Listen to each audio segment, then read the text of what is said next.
Boa tarde. Deus te abençoe em nome de Jesus.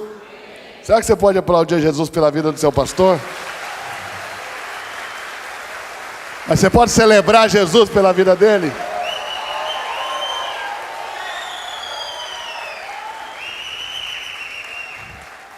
Pastor Daniel me surpreende a cada dia. Quando você pensa que está tudo pronto, ele faz tudo de novo. Que lindo, viu?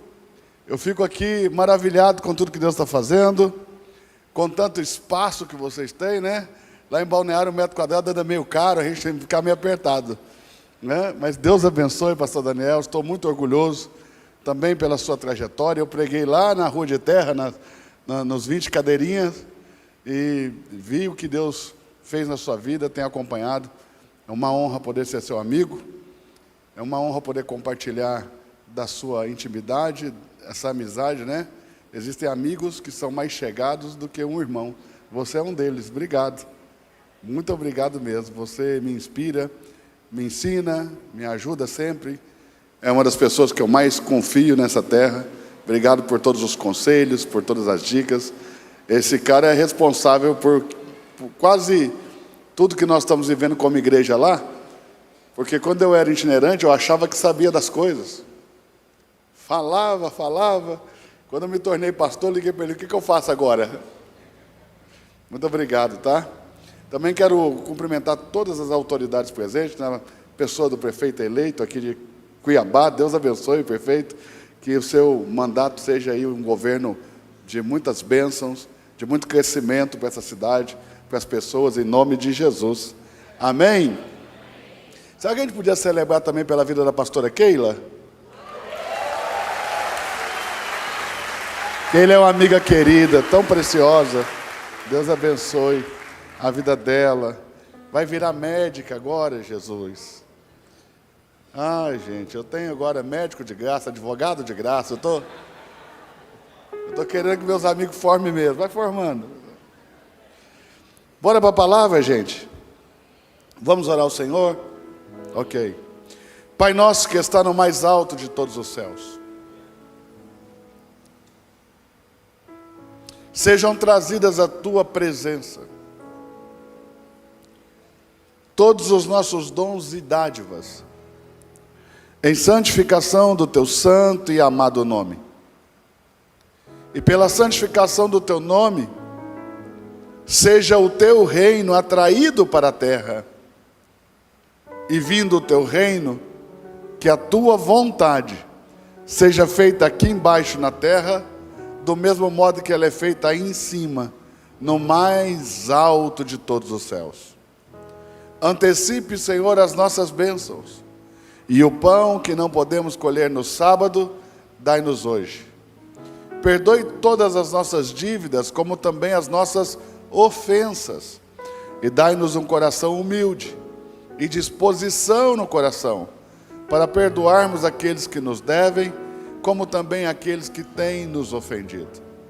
Não nos deixe cair em nenhum tipo de tentação, antes, nos livre de todo e de qualquer mal. Abra os nossos olhos para a tua palavra, revele-nos o Espírito por detrás da letra, pois as tuas palavras são Espírito e vida, e nós queremos perceber em que Espírito o Senhor nos visita essa tarde, aqui em Cuiabá, para que sejamos cheios da vida de Deus, aqui na Vinho Novo. Amém, amém e amém. Você pode celebrar Jesus?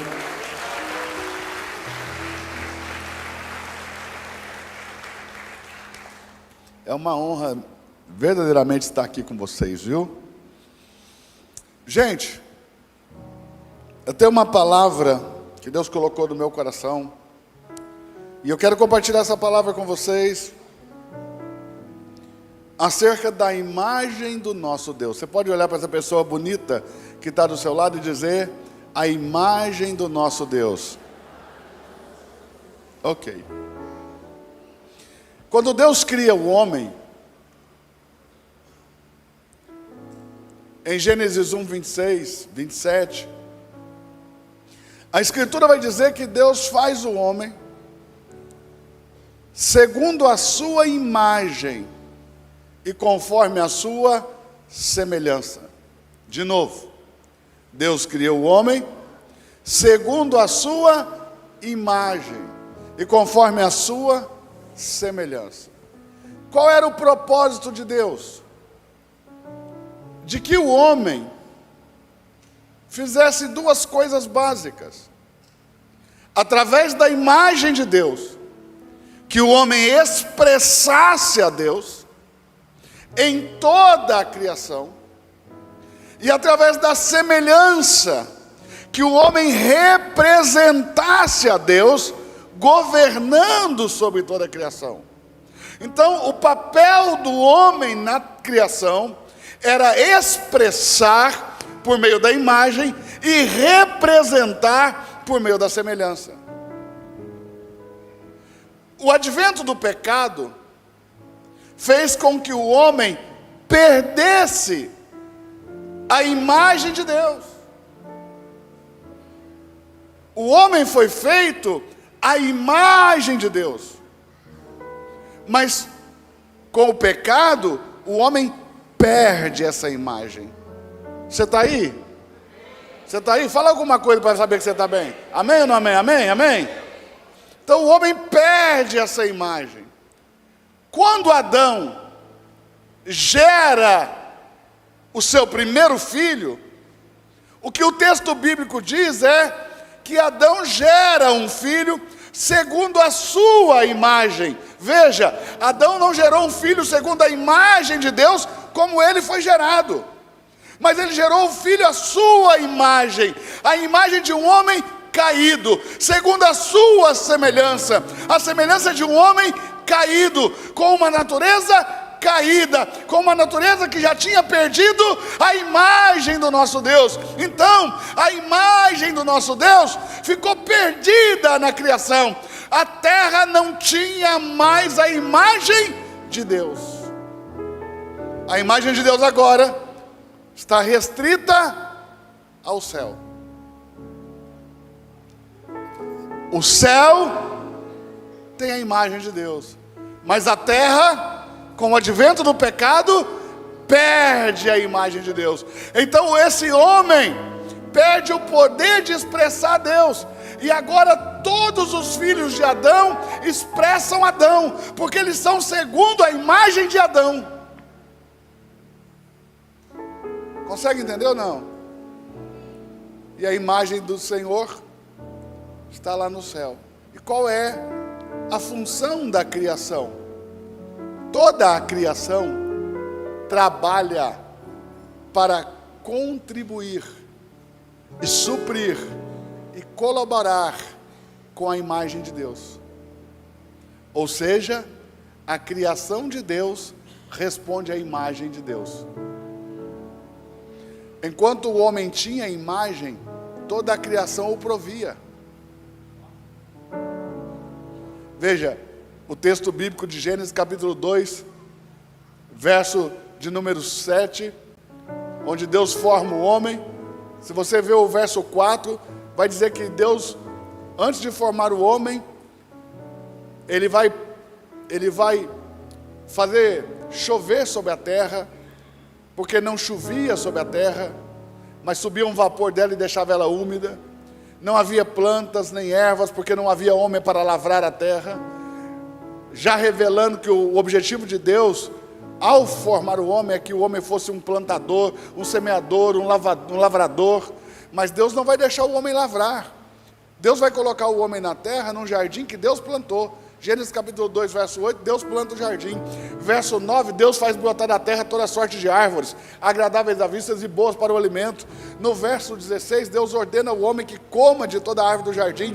Ainda que no verso 15, o texto diga que Deus colocou o homem para lavrar e guardar o jardim, o homem não lavra, porque no momento que Deus coloca o homem na terra, a imagem de Deus que o homem carregava, fez com que a criação o provesse. Consegue entender? Quem está conseguindo entender o que eu estou dizendo? Então, quando o homem perde essa imagem, agora a criação não o provê. Agora ele precisa tirar da criação, ele precisa conquistar na criação, ele precisa trabalhar na criação, ele precisa enganar a criação. Então veja, quando o homem peca, o Senhor lança o homem para fora do jardim. E aí o Senhor diz: agora você vai comer do suor do teu rosto. Com dores você vai prover a sua casa. Veja, a criação, enquanto o homem carregava a imagem de Deus, a criação provia. Quando o homem perde a imagem de Deus, agora ele precisa conquistar na criação. Ele vai ter que suar, ele vai ter que sentir as dores, ele vai ter que enganar a criação. Como é que o homem pesca? Ele joga uma isca, engana o peixe, depois levanta a rede. Consegue entender ou não? O homem vai lá, ele tem que lavrar o campo, ele tem que preparar a terra, ele tem que lançar a semente, ele precisa cultivar, senão ele não colhe dela. Porque agora ele arranca da criação aquilo que antes dele perder a imagem, a criação lhe oferecia. Quem conseguiu entender? Quem conseguiu compreender?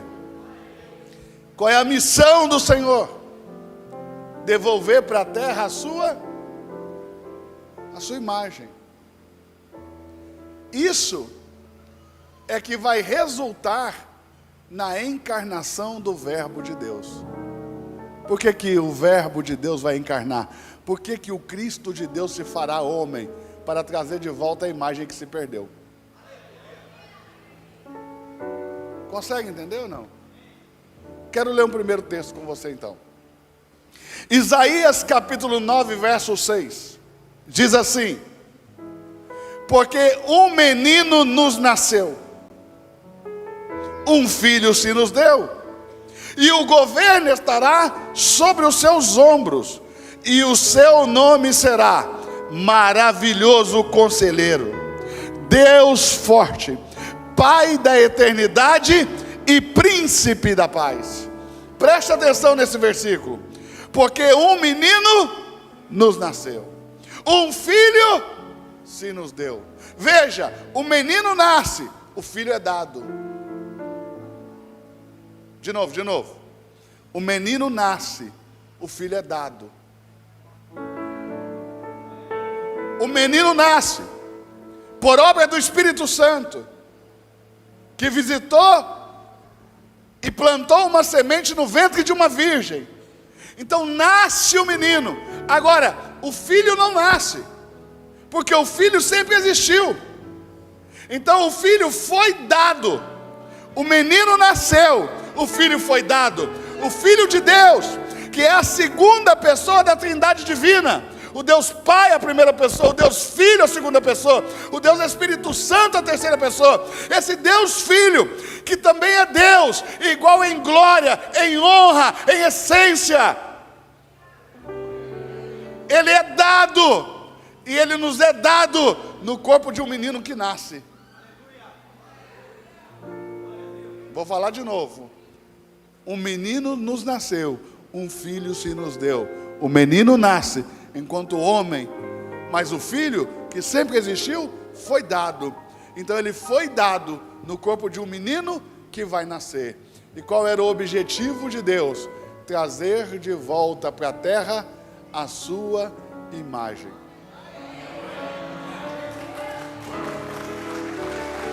Aleluia! Como que Deus fará isso? Como que Deus trará de volta para a terra a sua imagem?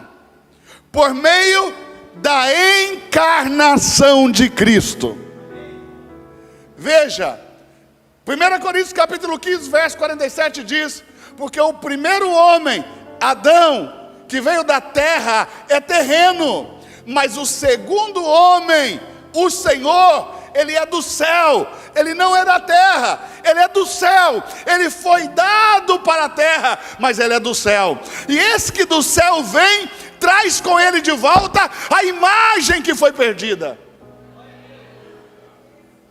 Mas para isso, o Cristo de Deus precisa encarnar. E olha como está escrito, João 1,14: e o Verbo se fez carne e habitou entre nós, e vimos a sua glória, como a glória do unigênito do Pai, cheio de graça e de verdade. Em outra tradução diz: e o verbo tabernaculou, se fez santuário, se fez tabernáculo e habitou entre nós. Então, a imagem de Deus será devolvida por meio da encarnação de Cristo no corpo de um menino que vai nascer do ventre de uma virgem por obra do Espírito Santo. Quem está conseguindo entender, diga amém. Em nome de Jesus. Veja isso. Para que ele pudesse encarnar, Deus então precisou preparar para ele um corpo.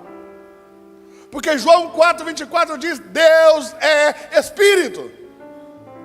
Então, para que a encarnação fosse possível, Deus deveria preparar um corpo. Veja como está escrito, Hebreus capítulo 10 e verso de número 5. Por isso, ao entrar ele no mundo, diz: sacrifícios e oferta não quisestes, mas corpo me preparastes. Sacrifícios e oferta não quisestes, mas corpo me preparastes. Consegue entender? Diga amém. Deus vai preparar um corpo para a encarnação de Cristo, para que Cristo, aquele que não tem, aquele que é a imagem do Deus invisível, possa trazer de volta para a terra a imagem que foi perdida. Olha isso, olha isso, olha isso. Cristo, a imagem de Deus. Colossenses capítulo de número 1, versos 14 e 15. Colossenses capítulo 1, versos 14 e 15 diz assim: no qual temos a redenção, a remissão dos pecados, o qual é a imagem do Deus invisível, primogênito de toda a criação. Ele é a imagem de Deus. Ele é a imagem de Deus. Quem está aí? A encarnação de Cristo. Um homem de duas naturezas. Jesus, nascido em Belém, cresce em Nazaré, nas regiões pobres da Galileia. Entenda isso. Esse homem é totalmente homem, mas nesse corpo está uma outra natureza celestial, que veio para a terra num corpo preparado por Deus por meio da encarnação. E é por isso que o Evangelho de João, em sua alta cristologia, veja, nós temos Marcos, o evangelho mais antigo dos evangelhos sinóticos. Depois nós temos Mateus e Lucas. Esses evangelhos são sinóticos, eles são semelhantes, e eles têm a chamada baixa cristologia, porque eles apresentam um homem que se torna Deus. Marcos já começa contando a história de Jesus adulto, e o autor de Marcos, na primeira frase, nos revela tudo, informações privilegiadas que as pessoas, as personagens daquele texto não tinham, que Jesus Cristo é o Filho de Deus. Então Marcos começa Evangelho de Jesus Cristo, Filho de Deus. Essa informação as personagens de Marcos não tinham. E começa com a história de Jesus adulto, fazendo uma única viagem para Jerusalém, onde ele vai chegar, inspecionar o templo, sair, dormir fora do templo, voltar no outro dia, purificar o santuário. Logo depois disso, ele vai ser preso, sofrer a sua paixão, morte, sepultamento, ressurreição, ascensão. Diferente dos outros, que falam de Mateus e Lucas, que falam de Jesus nascendo, de Jesus menino, Marcos não. E esse é o evangelho fonte para os outros evangelhos. os outros dois sinóticos, eles apresentam um homem que é elevado na sua ascensão ao status de Deus. João não. João já no primeiro versículo já tem uma alta cristologia. E a cristologia de João é contrária à dos sinóticos, porque em João nos é apresentado um Deus que se faz homem, e não um homem que se torna Deus. No princípio era o Verbo, e o Verbo estava com Deus, e o Verbo era Deus. Tudo foi feito por Ele, e sem Ele, nada do que foi feito se fez. Então em João, Ele é um Deus que se faz homem. Por isso que os textos joaninos, tanto os evangelhos como as cartas, vai defender essa chamada alta cristologia.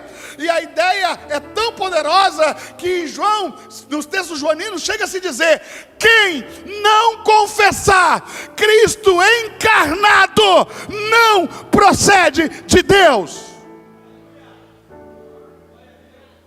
Por quê? Porque o ponto alto dessa cristologia é a encarnação do Filho de Deus. Está conseguindo entender? Diga amém. Deus se fez homem, Deus se fez carne, e na pessoa de Cristo trouxe de volta a imagem. Só que tem um porém, diga qual é. A imagem estava retida nele. Mesmo com Jesus na terra, os seus apóstolos não tinham a imagem de Deus. Os seus discípulos não tinham a imagem de Deus. O homem, todos os homens, tinham a imagem e a semelhança de Adão. Então, para que a imagem de Deus, que é o Cristo, que está em Jesus, saísse dele e entrasse em nós, o corpo de Jesus, assim como o véu rasgado no santuário, o corpo de Jesus precisaria ser rasgado como um véu. E no rasgar do corpo de Jesus, então, essa vida divina e essa imagem que nele estava presa, sai para ser infundida em nós. E assim, por meio do rasgar do corpo de Jesus, Deus nos devolve a sua imagem. Consegue entender? Diga amém. Quem consegue entender? Olha o que diz o autor aos Hebreus, no capítulo 10, verso 20. Ele vai nos explicar que o corpo de Jesus é um véu rasgado, para que a vida de Deus flua para nós. Enquanto Jesus não fosse morto, a imagem ficava presa nele. Mas uma vez que ele morre, essa imagem sai dele. Quem está pegando? Escute isso. Hebreus capítulo 10, verso 20 diz assim: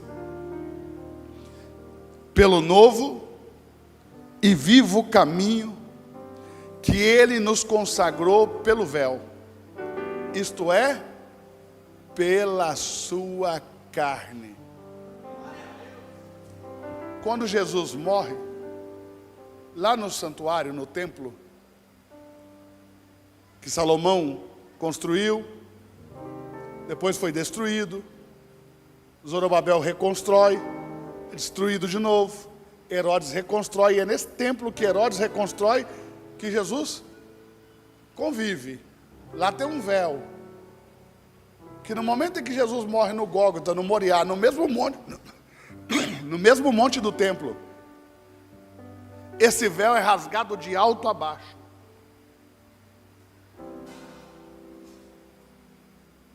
E profeticamente, Deus já tinha anunciado isso, quando Sansão, possuído pelo Espírito de Deus, pega um cabrito e o rasga de alto a baixo. O termo alto a baixo está mostrando uma ação divina. É Deus quem está fazendo. É Deus quem está rasgando. O cabrito que Sansão rasgou apontava para Deus rasgando o corpo do seu próprio filho, para que essa vida e essa imagem saísse dele para entrar em nós. Sansão rasga o cabrito de alto a baixo, o véu do templo é rasgado de alto a baixo. E quando Jesus está na cruz, o centurião incrédulo quer verificar se de fato Jesus está morto. Eles quebram a perna de um malfeitor que foi crucificado ao lado de Jesus. Quando chegam para quebrar as pernas de Jesus, Jesus já está morto. E aí se cumpre a profecia, que diz que nenhum dos seus ossos seriam quebrados. Mas ainda incrédulo, o centurião toma uma lança e rasga o lado de Jesus. E quando ele rasga, sai sangue. Porque o sangue é a vida do corpo. A Bíblia diz: a vida está no sangue. E quando o sangue sai, Jesus entrega como sacrifício a sua vida humana. Mas junto com o sangue também sai água. E a água é a vida divina que estava presa nele.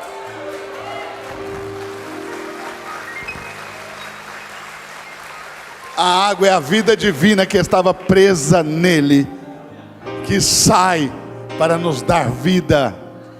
Como está escrito: aquele que crê em mim, como diz as Escrituras, rio de águas de vida fluirão do seu ventre. Ele dizia isto acerca do Espírito que haviam de receber aqueles que nele crescem. Espírito que ainda não tinha sido dado, porque Jesus ainda não tinha sido glorificado.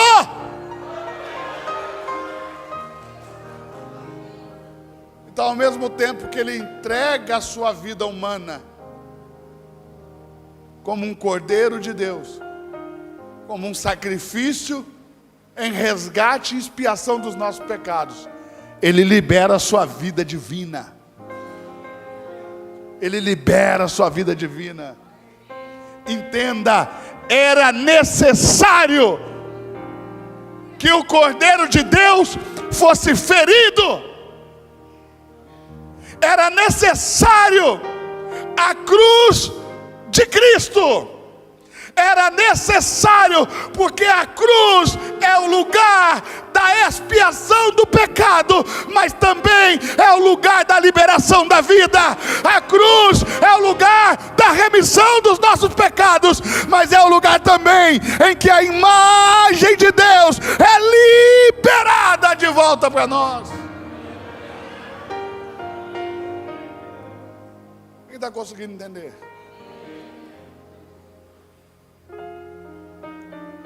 Enquanto ele não morre, a imagem está presa, a vida está presa. Ninguém tem a vida de Deus. Ninguém tem a imagem de Deus a não ser ele. Veja, antes dele morrer, pastor Daniel, ele nos mostra isso. Há uma cena, né? Jesus, ele ministra a ceia na cidade velha de Jerusalém, no Monte Sião.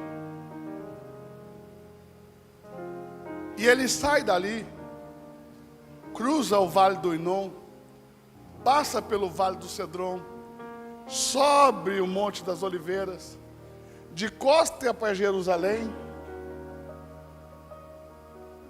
é onde ele deixa a religião, de frente para Betânia, lugar onde ele tinha amigos, comunhão, descanso, mesa. Nesse trajeto, onde ele deixa Jerusalém, onde ele deixa para trás toda aquela sistemática religiosa do judaísmo, e ele se volta para um lugar de descanso, de comunhão, onde ele gostava de estar à mesa, onde ele gostava de ceiar com os seus amigos. Betânia. Nós temos que estudar essas duas cidades, Betânia, Jerusalém e Betânia. Jesus vai para lá. Mas lá em Betânia, onde ele vai ser atrapado, onde ele vai ser pego no Monte das Oliveiras, levado para os seus 6 julgamentos, Jesus vai sofrer 6 julgamentos, 3 julgamentos políticos, 3 julgamentos religiosos. Ele é absolvido nos 3 julgamentos políticos e ele é condenado nos 3 julgamentos religiosos. Veja, a religião foi capaz de condenar o próprio Deus, imagina o que não faria conosco. Quando nós falamos de Jesus, irmãos, nós não estamos falando de religião, estamos falando de vida. Mas a cena anterior, a cena da ceia, ela revela isso que eu estou falando. Porque Jesus toma um pão. Ele toma um pão e levanta esse pão. E ao levantar esse pão, ele diz: este é meu corpo. Veja, não é um corpo partido. Portanto, a vida só está nele. Não é um corpo partido, portanto, a imagem só está nele. Mas ele diz: esse é o meu corpo que hoje é partido por vós. Então ele parte e ele dá de comer aos seus discípulos, mostrando que por meio da sua morte a vida nos seria dada em nosso interior, que a imagem de Deus seria devolvida para dentro de nós. A imagem estava presa no corpo de Jesus, mas no partir desse corpo, assim como o partir do pão, essa vida é liberada, essa imagem é liberada para dentro de nós. Está conseguindo entender? Diga amém. Ele nos mostra essa perspectiva em outro cenário, onde ele diz o seguinte: se a semente de trigo caindo na terra primeiro não morrer, não pode gerar frutos. Assim também o Filho do Homem.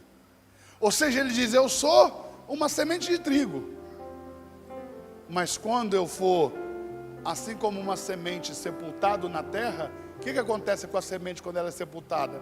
Sua casca rompe. E então ela gera, ela germina, ela dá fruto. O que Jesus está dizendo? Quando me sepultarem, esse corpo partido vai gerar frutos. Quando eu for como uma semente lançado na terra. E assim até hoje, né? Por que nós temos cemitérios? Porque é o lugar de semente, né? Cemitério vem de sementeira, lugar onde você põe semente. Porque se crê que o corpo dos santos são sementes que vão brotar de volta um dia. E nós não sepultamos fora dos cemitérios, porque nós cremos são solos sagrados. E aliás, nós protestantes, por muito tempo, não tivemos sequer cemitérios, porque no Brasil era proibido sepultar protestantes em cemitérios católicos, porque não havia no Brasil protestantismo. E quando os primeiros protestantes chegaram no Brasil, eles não tinham autorização de sepultar os seus mortos. Então os mortos protestantes eram sepultados nas praias ou lançados nos mares. Ia-se para o mar e lançava os corpos dos protestantes, porque não podia sepultar um protestante em solo brasileiro. O Tratado de Livre Comércio e Navegação entre a coroa portuguesa e os ingleses foi que deu aos protestantes que estavam no Brasil o direito, não de fazer proselitismo, eles não podiam tentar converter ninguém ao protestantismo, mas de terem suas igrejas. Proibidos foram de que suas igrejas tivessem qualquer semelhança com os prédios católicos já edificados. Então as igrejas protestantes não podiam ter torres, não podiam ter sinos, não podiam ter aspectos de igreja. Por isso que até hoje a gente vive dentro desses galpões. Foi daí que veio, porque era proibido. Mas os protestantes foram autorizados a ter suas próprias igrejas. Lá em Petrópolis, foi feita pela Sara, esposa de um médico de Dom Pedro, a primeira escola dominical do Brasil foi feita na casa dela. Ela fez para crianças. Essa casa está lá até hoje, né? Faz parte de toda a nossa riqueza e herança, né, do império. Está lá a casa dela. A casa dela, onde foi ministrada a primeira escola. Mas escute, em 1871, foi feito no Brasil o primeiro cemitério protestante. 1871, lá no Rio de Janeiro, chamado Cemitério dos Ingleses. Os ingleses podiam sepultar os seus mortos ali, porque eles eram protestantes, eles são anglicanos. E eles também receberam o direito por esse tratado, de terem escolas, de fazerem hospitais. E aí, como eles faziam tudo com muita excelência, e era tudo muito custoso, era caro, eles foram separados do restante da sociedade, porque foram vistos como ricos. Vê? E daí vem essa ideia de um elitismo protestante. Está conseguindo pegar aí ou não? Quem está conseguindo pegar? Mas veja, preste bem atenção nisso. O corpo de Jesus, assim como o nosso, é uma semente que volta à vida. E porque ele voltou à vida, nós temos a certeza de que nós também vamos ressuscitar. Quem pegou? Eu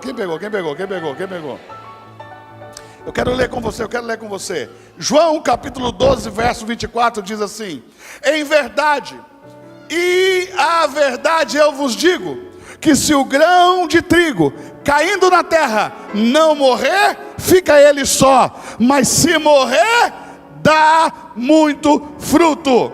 O mistério de Cristo, que outrora estava oculto, é revelado na sua morte. Veja isso. Colossenses capítulo 1, verso 26 e 27 diz assim: o mistério que esteve oculto pelos séculos e das gerações, mas que agora foi manifestado aos seus santos, aos quais Deus quis fazer conhecer quais são as riquezas da glória deste mistério entre os gentios, que é Cristo em vós, a esperança da glória. Efésios capítulo 3, versos 4 e 5. Por isso, quando ledes, podeis perceber a minha compreensão do mistério de Cristo, o qual em outras gerações não foi dado a conhecer aos filhos dos homens, mas agora foi revelado pelo Espírito aos seus santos apóstolos e profetas. Romanos capítulo 16, verso 25 e 26. Ora, aquele que é poderoso para vos confirmar segundo o meu evangelho e a pregação de Jesus Cristo, conforme a revelação do mistério, que desde os tempos eternos esteve oculto, mas agora se manifestou e se notificou pelas escrituras dos profetas, segundo o mandamento do Deus eterno a todas as nações, para a obediência da fé. 1 Coríntios capítulo 2, verso 7 e verso 8 diz assim: mas falamos a sabedoria de Deus no mistério que outrora era oculto, o qual Deus preordenou antes de todos os séculos para a nossa glória, a qual nenhum dos príncipes deste século conheceu, porque se tivessem conhecido, nunca teriam crucificado o Senhor da glória. Veja isso, Romanos capítulo de número 8 e verso 29, o coração de Deus é revelado neste versículo. Veja isso, Romanos 8, 29. Portanto, aos que de antemão conheceu, também os predestinou para serem conformados à imagem de seu Filho, a fim de que ele seja o primogênito entre muitos irmãos. Gálatas, capítulo 4, verso 19. Meus filhos, por quem de novo sofre dores de parto, até que Cristo seja formado em vós. Paulo apóstolo está dizendo que o objetivo de Deus é devolver a imagem e formar Cristo em nós. Você está aí? Diga alguma coisa em nome de Jesus. 2 Coríntios capítulo 3, verso 18 diz: e todos nós, com o rosto descoberto, contemplamos como por espelho a glória do Senhor, e somos transformados de glória em glória na mesma imagem.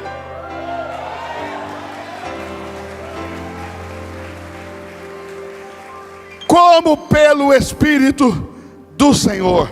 E Efésios capítulo 4, verso 22, 23 e 24, que quanto ao trato passado, vos despojeis do velho homem, que se corrompe pelas concupiscências do engano, e vos renoveis no espírito do vosso entendimento, e vos revistais do novo homem, que é segundo Deus, é criado em verdadeira justiça e santidade.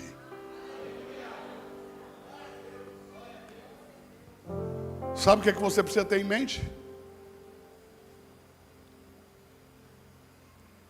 Que é verdadeira a expectativa da volta do Senhor, mas é falsa a ideia que Deus vem te buscar, porque Deus não quer saber do Eduardo.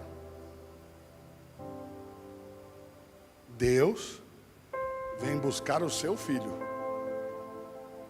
e se o Filho de Deus não tiver formado em mim, e se eu não estiver conformado à imagem dele, Deus não tem nada comigo.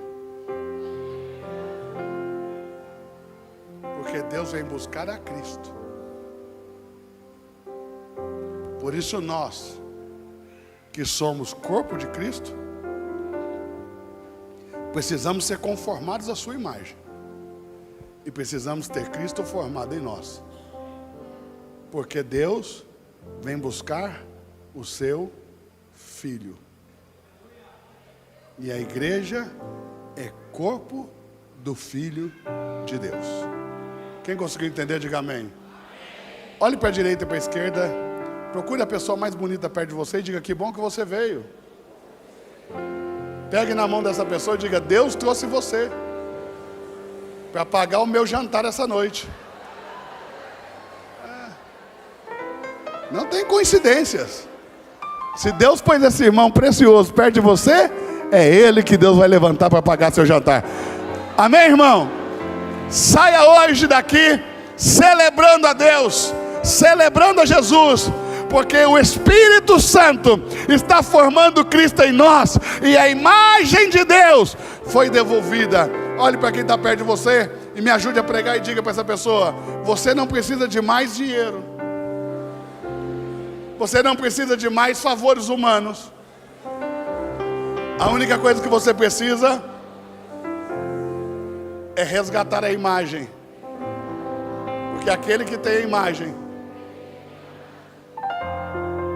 ele expressa a Deus de uma tal maneira que toda a criação trabalha em favor dele.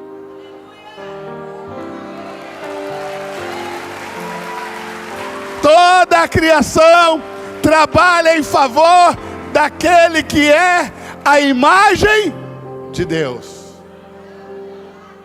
Nós precisamos de mais dessa imagem. Quem está entendendo, diga amém. Quem está entendendo, diga amém. Eu não estou fazendo aqui, de forma alguma, nenhuma apologia à ignorância. Mas nós, a Igreja de Cristo, não precisamos de mais cursos. Precisamos de mais dessa imagem. Consegue entender? Quanto mais dessa imagem nós carregamos, mais a criação nos responde. Olha o texto. toda a criação aguarda,